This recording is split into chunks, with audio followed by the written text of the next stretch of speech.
Record. Need these. 1-5, day 1.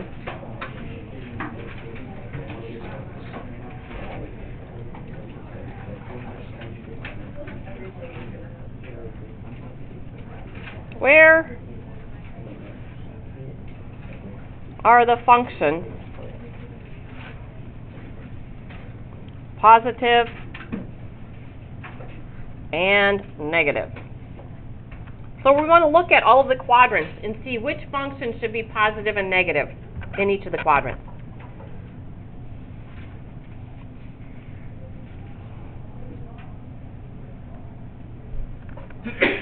So, and remember, we find all of our 6 ratios off of an ordered pair. So all we care about is whether the ordered pair is positive or negative. So in the first quadrant, because all of our points are positive, positive, and the R is always positive, when I set up ratios and I flip them over, what can you tell me about all 6 trig functions in quadrant 1? They're all positive.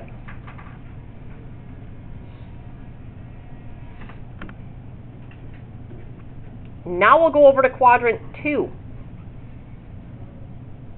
What are the ordered pairs in quadrant 2? What's the all x values in quadrant 2 are, Adam? And then all of the y values are positive. Because you're going left for the negative, up for the positive, and then the R is always positive. So let's look at sine and cosecant. What am I making my ratio out of here with sine? Which 2 is it again? Sine goes with y. So it's y over r, positive over positive, positive. Now let's go with cosine and its reciprocal secant. Cosine's attached to the x, so negative over positive. When you divide, what do you get? Negative. And when you flip it over, positive over negative, still negative. And then tangent and cotangent.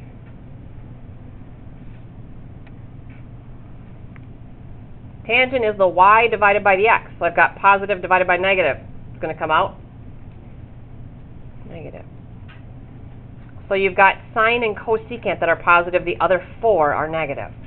So we're going to focus on the positive ones because there's going to be less of them. So here they're all positive. Here only sine and its reciprocal are positive. Let's go down to quadrant 3. What are all of our ordered pairs in quadrant 3? Adam? Negative, negative. And what's the R value? Always positive. So we'll go through them again. Sine and cosecant. Sine's attached to y. Get your brain wrapped around that. So I've got a negative divided by a positive. Sine is now negative. Cosine and secant, that's our x over r. That's negative divided by positive. That's going to come up negative. And then tangent and cotangent, what are we going to have there? Positive, because it's the y divided by the x. Negative divided by negative will come out positive. So here's our positive one here.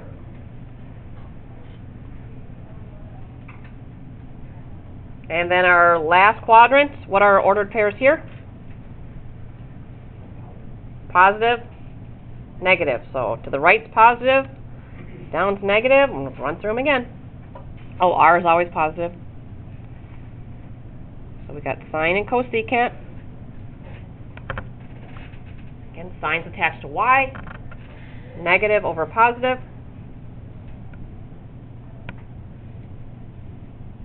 Cosine and secant. Positive over positive. And then tangent and cotangent. We've got our negative over our positive.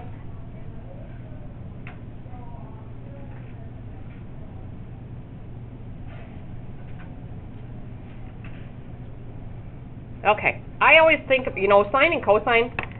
If I'm thinking cosine, I know it's attached to x, so I know x is positive, x-axis, think positive this way, so I know cosine is going to be positive in the two quadrants that are to the right, because that's where x is positive. Cosine being attached to x, when the x-axis is negative, I know cosine's negative in these two. Then I think sine. Sine's the y. Well, y-axis is positive up, so that means sine is positive up. So sine's positive in these two. Y is negative here, so sine is negative in these two. Tangent, I've got to actually think about the ordered pair and see what I've got. So that's the way I like to wrap my brain around that. Other than looking back at this and saying, oh, you can just kind of think about them in your head a little quicker. All right, so think in your head. Don't look at this. Try not to look at this. Think in your head. Identify the quadrant. I mean, if you have to look at that, but try to think in your head. So where am I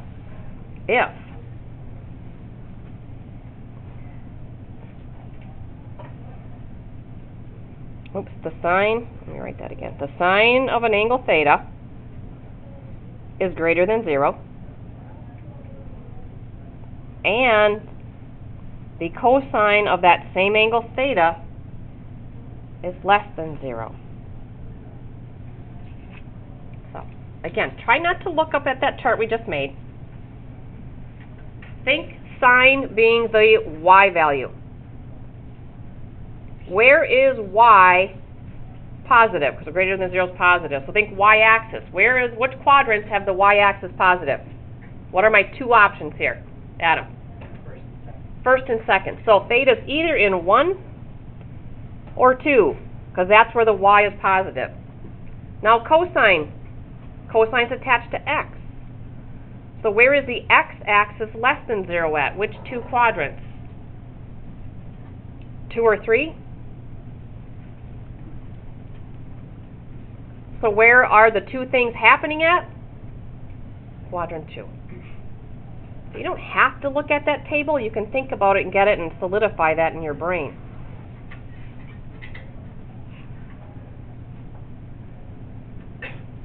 Okay, try another one of these, part B.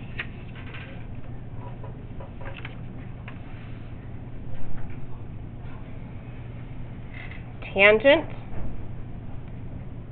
less than 0 and sine of the same angle, I gotta have an angle, less than 0. Tangent's the tougher one because you gotta look at the whole ordered pair. So let's start with sine and limit the two quadrants we're gonna look at. Where is sine less than 0 at? Sine's the y-axis. 3 or 4. So we know we're limited down to those two. Can't be in 1 or 2. So now think, remember tangent's the two, the y and the x, because they're divided. What are my ordered pairs in quadrant 3? What are they in terms of positives and negative? Negative, negative. And I know I've got to divide those. What happens when I divide a negative by a negative? Positive. Well, I don't want positive, I want less than 0. So it's got to be 4, but that's because it's positive to the right and then negative down. So it's going to be quadrant 4.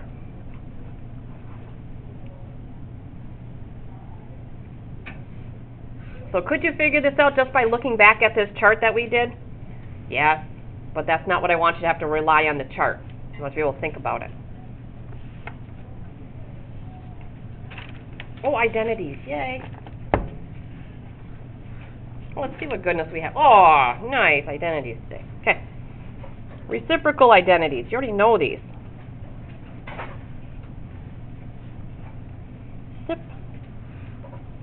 Reciprocal identities. Little fact families.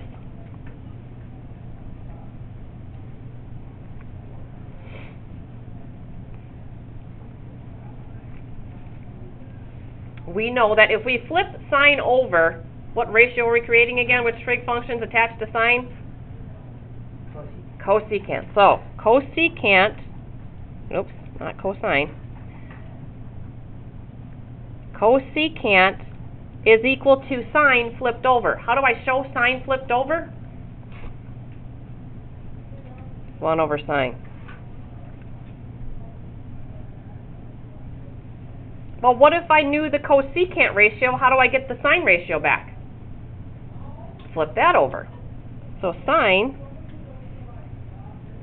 is equal to cosecant flipped over. So think about a 1 underneath it.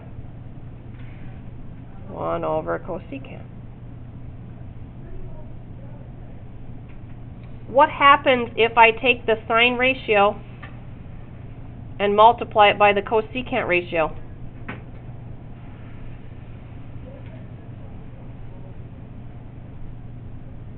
Let me do a little example. If sine ratio was, say, -1/2,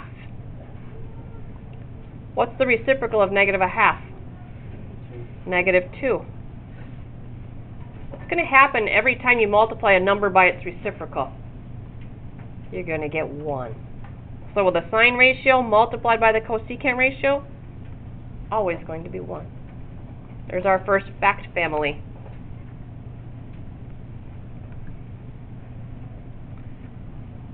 How do we get the secant ratio?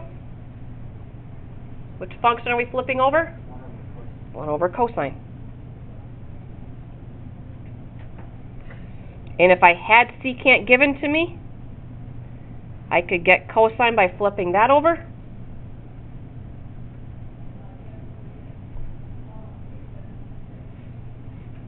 And I know if I multiply the cosine ratio by the secant ratio, because those are reciprocals of each other, everything reduces down to 1.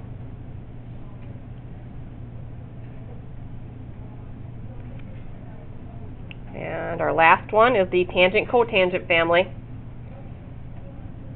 Cotangent is tangent flipped over.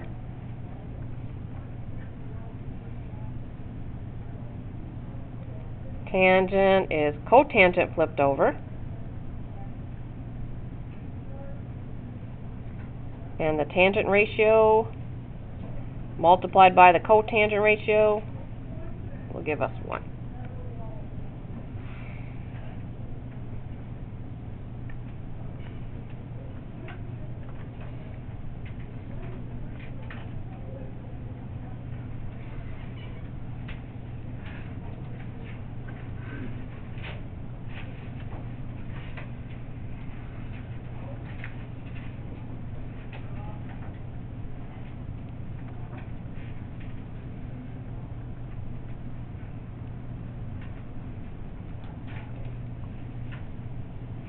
So if I give you the tangent ratio, can you tell me the cotangent ratio?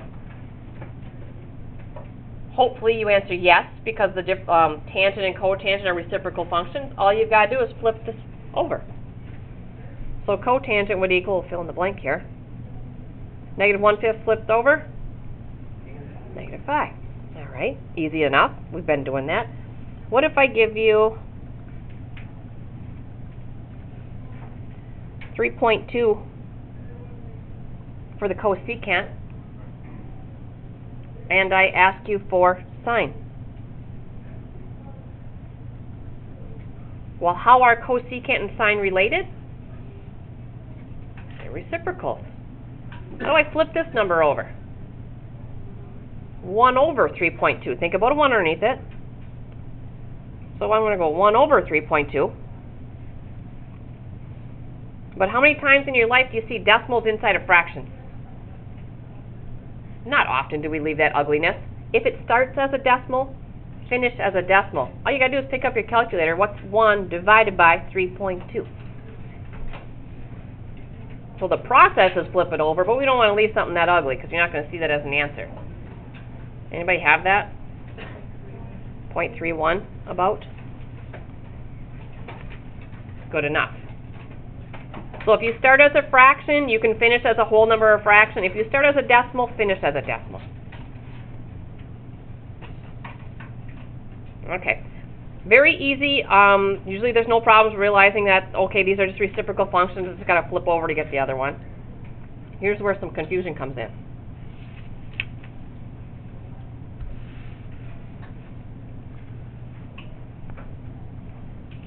Do I have this one here?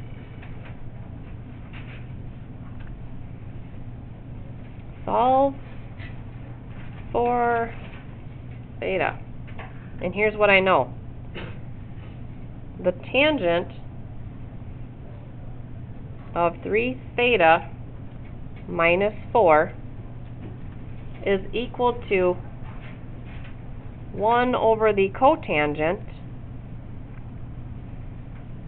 of 5 theta minus 8.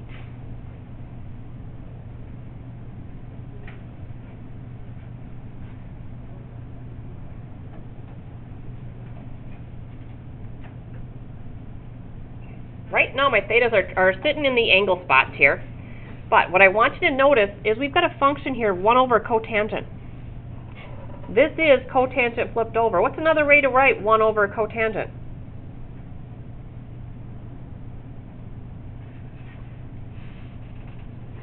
One over cotangent is, that is tangent. He's got a little Halloween costume on already. It's tangent hiding on us. Oh, I got nothing. Tangent, it's got a Halloween costume on. Can you see him? There's a little smile, thanks. 1 over cotangent is tangent, hiding. Take his costume off.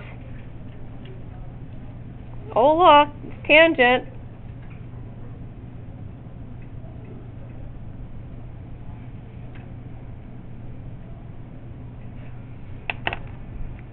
So now I've got an equation that says the tangent of something equals the tangent of something.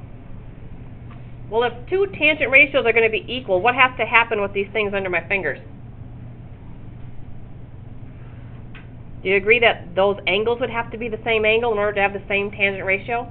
So really, we can just ignore this. I don't care. I know that these 2 angles have to equal each other now. So 3 theta minus 4 has to equal 5 theta minus 8. And now it's just some simple algebra to solve for theta.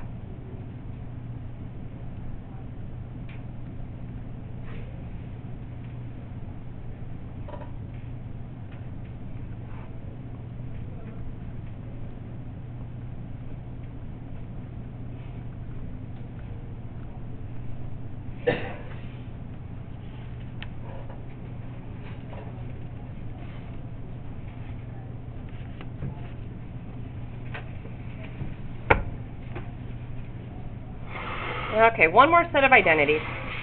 These are our Pythagorean identities.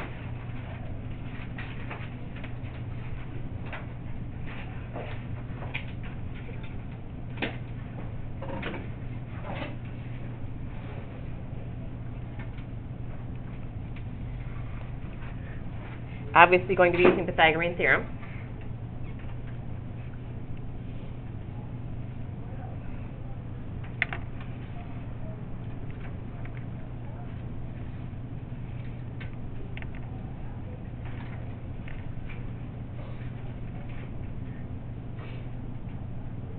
X, Y, and R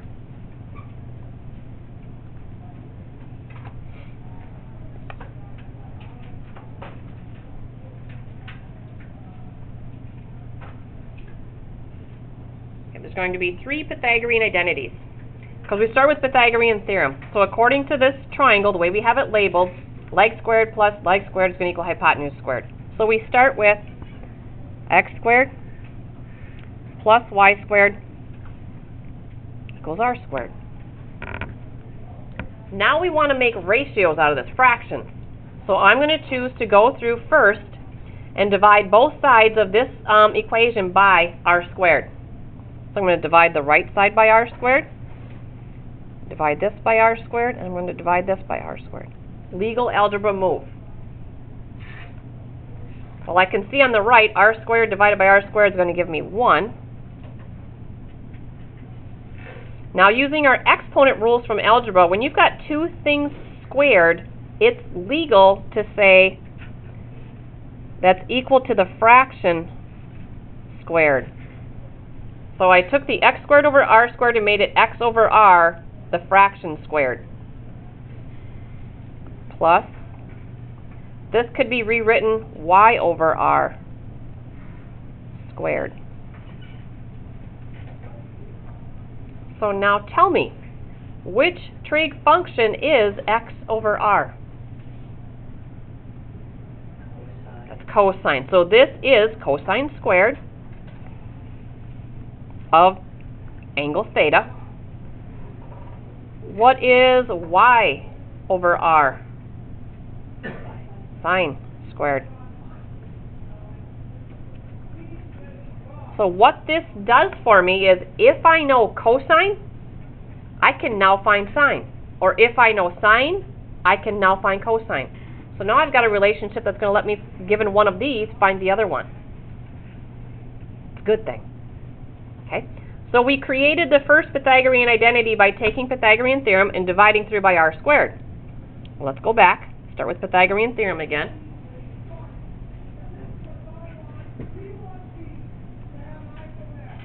Now we can go through and divide everything by, let's go divide through by x squared.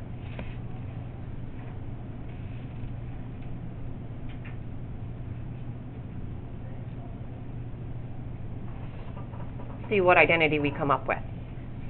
So first is x squared divided by x squared. That simplifies to 1. Now we'll break this apart into y over x squared. That's one of our trig functions. And then this one becomes r over x squared.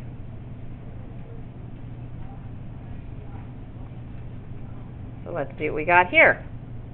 1 plus, which trig function, Adam? That's tangent.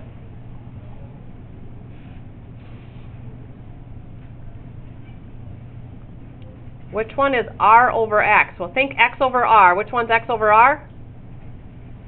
Cosine. Cosine flipped over is secant. So now we've got a function knowing tangent, we can find secant.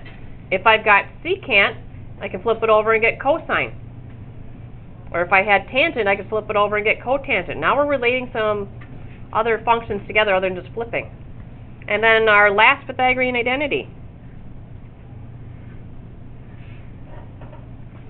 What's left to divide through by?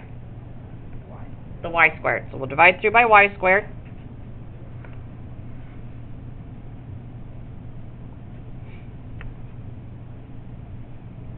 Break that into x over y squared. 1 r over y squared. So now, which function is x over y? Cotangent. So we got cotangent squared. Plus 1. And which one is r over y? I got to think y over r is sine, cosecant. Okay. Now if I know one of these, I can find the other one. Okay, last problem.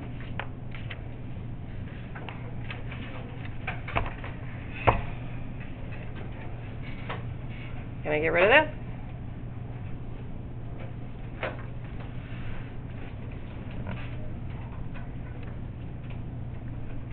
Use identities. We will spend another day on this because it gets a little confusing. To find the sign of beta, just like a theta, only another Greek letter, if the cosine of beta equals -1/4 and beta is in quadrant 2.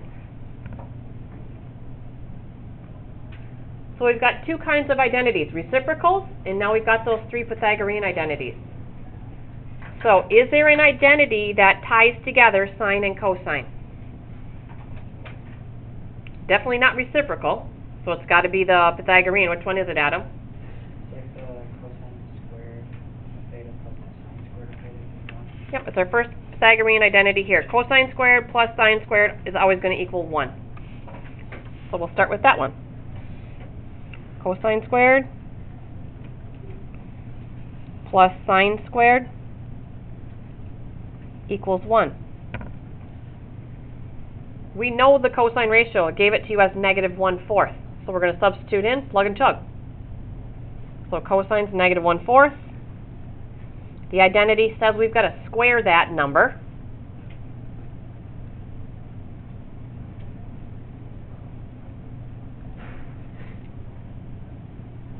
Okay, squaring a fraction just means square the numerator, square the denominator. So negative 1 squared is positive 1, and 4 squared is, so we get 1/16.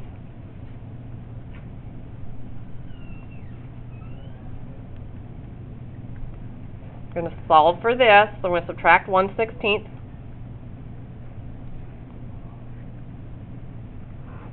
So sine squared. Okay, we need a common denominator to add and subtract fractions. What's my common denominator if I've got 1/1 and I'm going to subtract 1/16?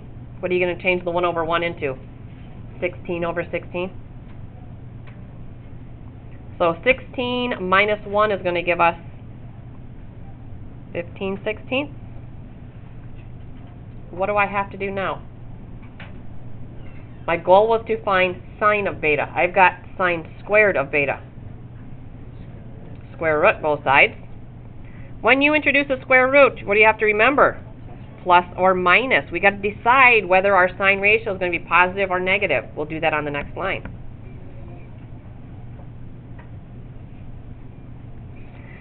So when we take the square root of a fraction, you got to see it as the square root of the top and the square root of the bottom. So I've got square root of 15 over square root of 16. Well, nice that this one came out because the square root of 16 is going to simplify to a 4, and we're going to keep the square root of 15. Now that positive or negative, we got to still think about that. Go back to the original information. What piece of information up there did I give you that's going to help us decide whether we should be positive or negative? Lexi? Quadrant 2. Yeah. So the quadrant anyway. Okay, if the angle's in 2, think about quadrant 2. We're trying to find sine. Sine is attached to what part of the ordered pair? Y. The y. The y in quadrant 2 is? Positive. Positive. So we're going to keep positive. Can do these? Yay? I don't think we're going to do a B. Or do I? Oh, there it is. I lied. There's B.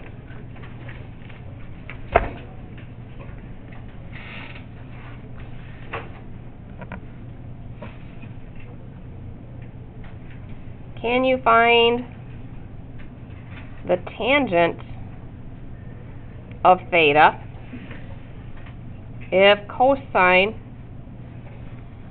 equals 1/3 and theta is in quadrant 4?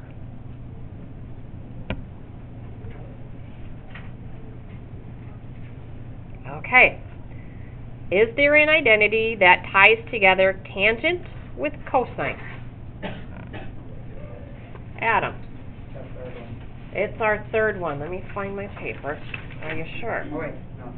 It's not. Okay. Well, I see tangent with secant.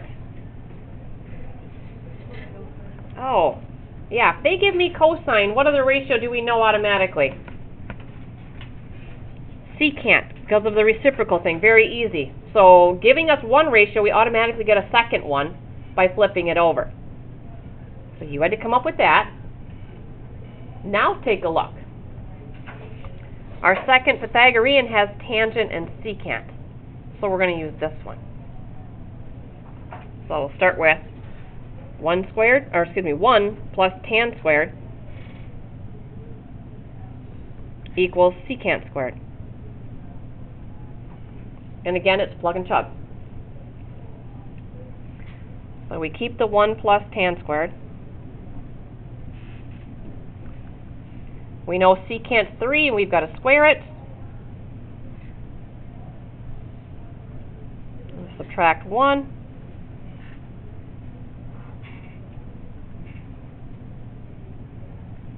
So 3 squared minus 1 leaves us with 8. That's our tan squared. I want tan. And when you do the square root, don't forget to think, is it positive or negative? We'll look at the quadrant to decide.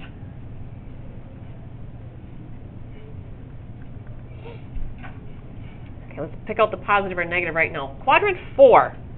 In quadrant 4, our ordered pairs are right is positive, down is negative. That's how I get into quadrant 4, right and down. So is tangent going to be positive or negative in quadrant 4? Adam? Negative. Because it's y divided by x. So we need the negative. Square root of 8, what are you going to do with that, Adam? You're going to make it 2 square root of 2. 2 square root of 2, because that's 4 times 2. Square root of 4 is a 2. Square root of 2. Yay. Page 51.